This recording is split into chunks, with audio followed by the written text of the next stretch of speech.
What's up, guys?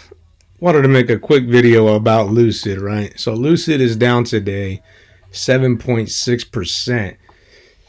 It ended trading at 27.68, down $2.28. It is down another 4.6% in the after hours, right? So last time I checked, the stock was trading at about $26 and some change, at like $26.50 or something like that. So what happened, right? What's going on with Lucid? Well, first let's look at the chart. The stock is still in this downtrend, like I told you guys, right? And so for me, sorry about that. For me, in order to feel bullish about this stock again, it needs to break above our downtrend right now.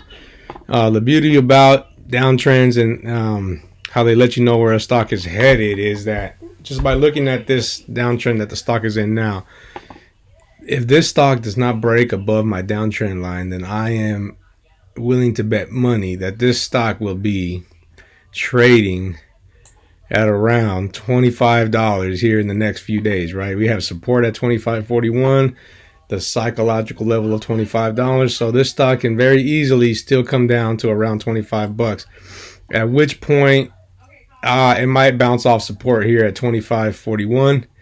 And then I would be looking for this stock to have a candle close above our downtrend line. And then I would wait for confirmation to see if the stock wants to reverse, right? With that being said, the stock is looking weak. It's still trading below our 20-day, 50-day, and 100-day moving averages. And we've got a bit of a bad news with the stock in the news, right? So I wanted to go over an article with you guys that I seen. Let's see if I have it here pulled up for you guys. So here's the article, right? So it says Carson Block, most firms that went public via SPAC should be deemed uninvestable. So as you guys know, Lucid went public via SPAC, right, with CCIV. And so this is not looking good for stocks that went public via SPAC, right? So the article, let's just go over this article real quick and then I'll give you guys my take on it. So famed short seller Carson Block raised the alarm on special purpose acquisition companies at the height of their activity, building his bets while warning retail investors about a scam in the market. Now the CEO of investment research firm Muddy Waters Capital is starting to see the reckoning. Since raising a record $144 billion through C13 blank check IPOs last year, investors have begun to turn around on these companies in the face of poor returns and choppy market conditions. From sports betting company DraftKings, which I actually never bought any of, I don't know if you guys did, let me know down in the comments, to battery technology startups, QuantumScape, never got any of that either, and electric vehicle maker Lordstown Motors Ride. I had bought some of that, but I exited real early.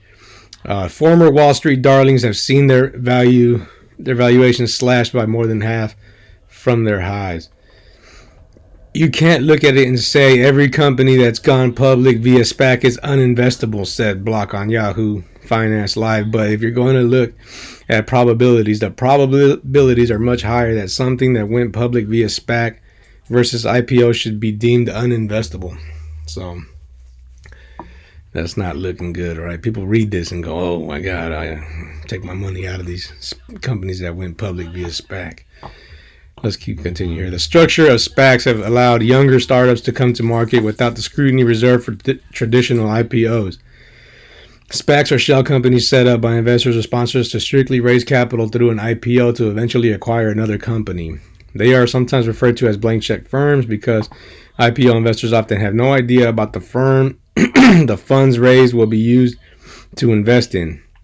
While SPACs have been around for decades, companies have increasingly turned to them during the pandemic, in part because of the speed in which the structure allows companies to come to market. Block said that very structure has created inherent risk in financial markets. You're generally giving 20% of the company away to the SPAC promoters, so these are not designed really to create wealth structurally. They're designed more to transfer wealth, he said. The incentives to put a SPAC together are very strong. To just do something,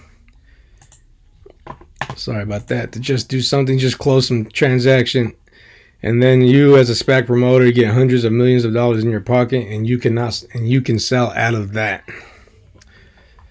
So 700 million is the new zero. Block has especially been critical of reverse mergers in the electric vehicle space, which is what, you know, Lucid is in, right? From truck maker Proterra to air taxi startup Joby Aviation, roughly 20 companies have come to market through SPAC since 2020. All but a handful have seen their share price decline by more than 40%. Nikola went public in 2020 through a reverse merger valued at $3.3 billion. Has seen its stock plummet more than 80% since activist short seller Hindenburg Research accused the car maker of misleading investors and exaggerating their technology. Lordstown Motors, once valued at $1.6 billion, has followed closely behind on a similar report. Those firms, along with Canoe and Lucid Group, right, are one of our favorites, are now under investigation by the U.S. Securities and Exchange Commission, the SEC. I think there's a good chance that these businesses are essentially close to valueless when all is said and done, yet there's still real market cap there. So, you know, this guy saying this, that these businesses are close to valueless, it just puts a dark cloud over, you know, stocks like Lucid, right? So, I mean, that's just this guy's opinion, right? I don't agree with him. I mean, I see plenty of value in stocks like Lucid. Sorry, guys. Luna, the Lucid dog, wants to get out. But, you know, I see plenty of value with stocks like Lucid, right? But the argument is that they are rushed to the market. Instead of going, you know, doing a traditional IPO, they go through these SPACs, and then they don't get scrutinized as hard as these other stocks that would get go IPO traditionally, right? So this is potentially what's hurting the stock, and there might be some more pain coming from this because of it. So, you know, that's why you guys got to do your research, keep an eye out. You know, when you see stuff like this pop up, you know, this is when you make some moves, right? Some people are going to buy puts, you know, depending on how strongly you feel that this will affect the stock negatively. So I just kind of wanted to bring some attention to the story. I don't necessarily agree with it, but I think it's, you know, important that you guys know what's going on. And so you guys know that something like this is out there. Some will consider it a FUD piece, right? I think there is a little bit of validity to it, but I don't think that, you know, companies that go public through SPAC are valueless like this guy says it is, right? So definitely, you know, just wanted to let you guys know of this piece here, and then also what the chart is telling me. So like I said, back to the chart, for me, yeah, that's important, right? The news coming out about the stock is important, but also what the chart is telling me. So for me, I'm just gonna wait until I have confirmation that the stock wants to either do a reversal or it will continue in this downtrend, right? And so look for these levels, guys. If this stock drops below 25.41, then I'm looking for it to continue downward, right?